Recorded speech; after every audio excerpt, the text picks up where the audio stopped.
வணக்கம். Z from Javad வட்டிப்புதூர் power writer அப்படிங்கிற அந்த யூடியூப் சேனல் மூலமாக உங்களை மீண்டும் சந்திப்பு ரொம்ப மற்ற மகிழ்ச்சி. அத்தோடு எங்கள் சேனலை சப்ஸ்கிரைப் பண்ணுங்கள், பெல் பட்டன் அழுத்த மறந்துடாதீங்க. அத்தோட எல்லாத்துக்கும் ஷேர் பண்ணுங்கள். அதாவது ஏசிஎஸ் கட்சி, புதிய நீதி கட்சி சார்பாக சுந்தர்சி, குஷ்புனுடைய கணவர், மதுரை மத்திய தொகுதியில் நிற்கிறார். வேட்பாளர்கள் கிடைக்கவில்லை.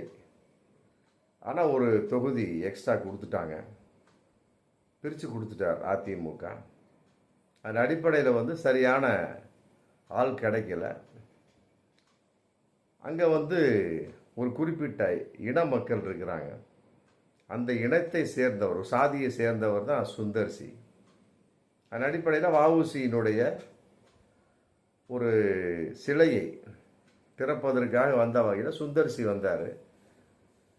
அதை பார்த்த வகையில் சரி சுந்தர்சியை போட்டலாம் சொல்லி போட்டு ஏசி சண்முகம் அவரை செலெக்ஷன் பண்ணி எல்லா ஏற்பாடும் பண்ணியாச்சு, வேட்பாளரையும் அறிவிச்சாச்சு. அதன் அடிப்படையில் அடிக்கடி நான் இனி போகக்கூடிய ஒரு சூழல் இருக்கும். ஜெயிச்சால் மதுரை மத்திய தொகுதிக்கு 30 வருஷம் சினிமாவில் எல்லாம் முடிஞ்சு, இனிமே ஜெயிச்சால் நான் அரசியல் முழுமையாக ஈடுபடுவேன். மற்றபடி என் மனைவி குஷ்புவும் பிரச்சாரத்துக்கு வருவார் அப்படின்னு போட்டு அவர் பேட்டி கொடுத்துட்ருக்காரு. பேட்டி கொடுத்த வகையில் ஒரு கேள்வி கேட்ட வகையில் அவர் ஒரு விளக்கம் சொல்கிறார். அதாவது வில்லிவாக்கத்தில் ஆதவ அர்ஜுனா கூட்டத்தில் கண்ணாடி சில்கள் சிதறிச்சு இல்லையா, அதன் அடிப்படையில் அவராக ஒரு பேட்டிக்கு பதில் சொல்கிறார்.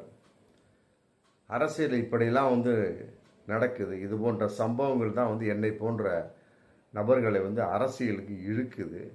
நாடு எங்கே சென்று கொண்டிருக்கிறது, கண்ணாடியை யார் போட்டால் கண்ணாடி எவ்வாறு அந்த கூட்டத்துக்கு தாவேக்கா கூட்டத்துக்குள் விழுந்தது அப்படிங்கிற எந்த ஒரு பொது அறிவுமே கிடையாது யாருக்கு, குஷ்புவோட கணவன் சுந்தர்சிக்கு. ஆனால் பொத்தாம் பொதும் தளமாக சொல்கிறார். அதாவது அரசியலில் இப்படியெல்லாம் நடந்துக்கிட்டு இருக்குது, இது போன்ற சம்பவங்களை என்னை போன்றவர்களை அரசியலுக்கு உள்ளே இழுக்கிறது, எல்லாம் நாடு எங்கே செல்கிறது, இப்படிலாம் பேசுகிறாரு. ஆனால் உண்மை என்ன அப்படின்னு தெரியாமல் எதற்காக இப்படி ஒரு வார்த்தை பேச வேண்டும் அப்படிங்கிற கேள்வி இன்னைக்கு மிகப்பெரிய கேள்வியாக சுந்தர் சியை நோக்கி எழுந்தாச்சு. மதுரை மத்திய தொகுதியில் போட்டிடுறாரு, ரைட்டு, ஓகே. அந்த வில்லிவாக்கம் சம்பந்தப்பட்ட வகையில் பேசக்கூடிய சமயத்தை என்ன நடந்தது அப்படிங்கிறது சுந்தர் சிக்கு தெரியவில்லை, யார் ஒன்றும் கிடையாது. வில்லிவாக்கம் தொகுதியில் அந்த இதில் ஆதவ அர்ஜுனா தாவேக்கா அவருடைய அவர் வேட்பாளர் நிற்கக்கூடிய சமயத்தில் அங்கே அறிமுக கூட்டம், எல்லாரும் பேசுகிறாங்க. நாஞ்சில் சம்பத்து பேசக்கூடிய சமயத்தில் மேலிருந்து திடீர்னு கண்ணாடி சில்கள் தெரிகிறது. என்னடா ஏது கரூர் பிரச்சாரம் சம்மந்தப்பட்ட ஒரு பய உணர்வு இருக்கு இல்லையா. அப்புறம் விஜய் கூட்டம் அப்படின்னா தாவேக்கா கூட்டம் அப்படின்னா எப்படியும் 2 பேராக செத்து போயிடுவான். இதெல்லாம் மனசில் ரெக்கார்ட் ஆகி போச்சு. அதனால் என்ன பண்ணுறாங்க, பெண்கள்லாம் எந்திரிச்சு ஓடுறாங்க. கண்ணாடி தெரிச்ச உடனே கூட்டத்துக்குள்ளே திப்பு திப்பு திப்புன்னு ஓடுறாங்க, தெரிச்சு ஓடுறாங்க. உடனே தாவேக்கா ஆதவ் அந்த மேடையில் இருந்தவர் மைக்கை பிடிச்சி சொல்கிறார், இது ஸ்டாலினுடைய ஒரு ஏற்பாடு, கண்ணாடி சில்கள் யார் வீசினார்கள் அப்படிங்கிறது கண்டுபிடிக்காதவரை நான் மேடையை விட்டு இறங்க மாட்டேன். இந்த சினிமாவில் திருவிளையாடல் வசனம் பேசுவாங்க பாருங்க, அந்த மாதிரி பேசினார். உடனே பார்த்தாங்க போலீஸு, ஆமாம் நீ கம்ப்ளைண்ட் கொடுத்தாலும் சரி கம்ப்ளைண்ட் கொடுக்காலும் சரி ஒழுகுது, முடிஞ்சு போச்சு. உடனே அது எந்த திசையிலிருந்து விழுந்தது கரெக்டாக நோக்கம் போடுறாங்க, கரெக்டாக பார்க்குறாங்க. பக்கத்தில் ஒரு லாட்ஜ் இருக்குது, எங்கிருந்துரா எவ்வளோ தூரத்தில் வந்திருக்கும் அப்படின்னு பார்க்கக்கூடிய சமயத்தில் ஒவ்வொரு லாட்ஜுக்குள்ளே போய் ஒவ்வொரு ரூமாக செக் பண்ணுற சமயத்தில் ஒரு பொறுக்கிங்க, ஒரு தற்குறிகள், ஆமாம், தண்ணியை போட்டுக்கிட்டு அடிச்சுட்டு இருக்கிறான், சண்டை போட்டுட்டு இருக்கிறாங்க. அதாவது பாட்டில் இவனை நோக்கி அவன் எறிகிறது, அவனை நோக்கி இவன் எறிகிறது. அது என்ன கல்லா இல்லை வேறு எதுவுமா? கண்ணாடிங்க. அவனை நோக்கி இவன் எறிகிறான், இவனை நோக்கி அவன் எறிகிறான். ஆமாம், அப்புக்குட்டி ரிதீஷ் அவன் பேர், 2 பேரும். இந்த அடித்த அடியில் என் கண்ணாடி ஒருத்தர் எறிஞ்சிருக்கிறான். அது அவனுக்குள்ள 2 பேர் எறிஞ்சவொடனே கண்ணாடி இதை ஜன்னலில் அடிச்சிருக்கிறான். அவனை நோக்கி எறிஞ்சிருக்கான், குறி தவறி ஜன்னல் லாட்ஜ் ஜன்னலில் கம்பியில் பட்டவுடனே பளிர்னு தெரிச்சு என்ன பண்ணிச்சு, வெளிப்பக்கம் தெரிச்சிருக்கு. கீழே பொதுக்கூட்டம் நடந்துகிட்டு இருக்கு. உடனே மக்கள்லாம் எந்திரிச்சு ஆரவாரமாக ஓடுறாங்க. இதான் நடந்த சம்பவம். உடனே என்ன பண்ண, அடின்னு அடித்து அவனை முட்டி தட்டி 2 பேர்த்தையும் வெளியே இழுத்துட்டு வந்துடுறாங்க. விசாரித்தோம்னா தமிழக வெற்றி கழகத்தோட நிர்வாகிகளாம். நல்லா புரிஞ்சுக்கணும். ஆதவ் அர்ஜுனா அவசரப்பட்டு பேசிட்டாரு. அதை விட ஒன்றும் தெரியாமல் பேசியிருக்கார் சுந்தர்சி.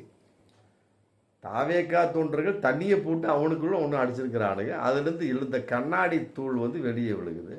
துண்டா போலீஸ் ஆதாரம் இருக்குது. தாவேக்கா தொண்டர்கள் துண்டா தெரிஞ்சு என்னடான்னு கேட்டால் நாங்கள் தாவேக்கா தொண்டை அவனுங்களே சொல்கிறானுங்க. ஆமாம், 2 நாளைக்கு முன்னால் வாங்கின அந்த மது பாட்டிலாம் குடிக்கிறதுக்கு ஆள் இல்லைன்னு சொல்லிட்டு இவன் தான் போய் ரிதீஷை, அப்புக்குட்டி தான் ரிதீஷை போய் கூப்பிட்டு வந்திருக்கிறான்.